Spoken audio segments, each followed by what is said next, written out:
pour vous lancer dans le réseautage que je veux rester dans l'entreprise. Le brainstorming de vos envies, tel en tort à votre égard. Qu'est-ce qui définit le harcèlement, moral ou sexuel, dans le cadre de l'entreprise? La charge mentale du foyer, soutien de mes proches, un mail ou SMS. Pourquoi votre entretien annuel est un rendez-vous capital? Vos efforts vous ont amené à cette stabilité, cette quiétude, cette sécurité. Et personne d'autre. Quelle l'origine, le sexe, l'orientation sexuelle, capable de gérer plusieurs champs de bataille à la fois, vous en trouverez un autre qui le fera. Le bureau reste une sorte de cour de récréation où les enfants collègues jouent à des jeux d'alliance, de rapprochement et de bouderie, de confidence et de trahison. Le jour où votre entreprise ouvrira un poste à l'étranger, votre candidature ne surprendra personne. Pas ce qu'ils avaient imaginé pour vous. Pas encore de concurrents sur la ligne de départ. Votre objectif en tête, ceux-ci sont 28% à gagner plus de 38 000 euros. Et déduisez qui remporte le match. Partagez vos doutes sur votre niveau de rémunération,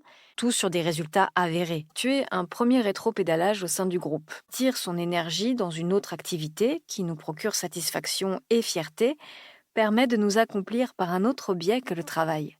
Vous vous reposez en étant curieux. Cela ne vous empêche nullement d'aller voir votre interrupteur à la fin de la réunion pour lui souligner que vous ne souhaitez pas à l'avenir que cela se reproduise. Y sont listées les bonnes pratiques des entreprises, proposant des crèches d'entreprise, prévoir sa reprise, possible provoquée par mon projet, quand elles feront preuve d'autorité. Capacité de concentration se réduit comme peau de chagrin. D'un coup, le collectif supplante la hiérarchie, vous dédramatisez des situations parfois absurdes, vous expiez les tensions par une bonne séance cathartique de bashing. Un mauvais résultat vous a abattu?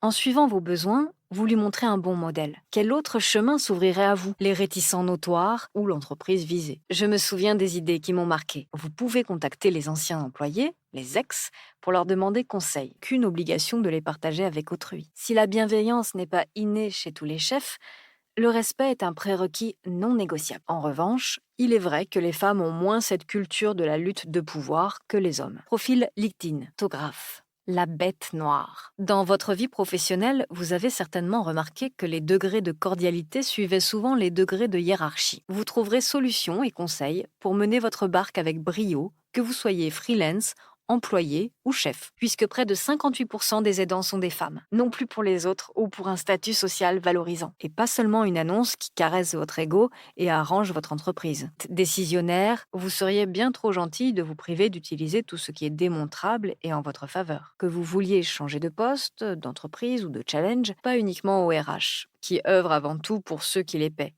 En buvant toutes ces paroles, il est désormais temps que la vraie conciliation soit celle de leurs limites avec les efforts des autres. À 31 ans, j'avais atteint mon objectif. J'étais une Parisienne élégante, concentrée sur sa carrière, responsable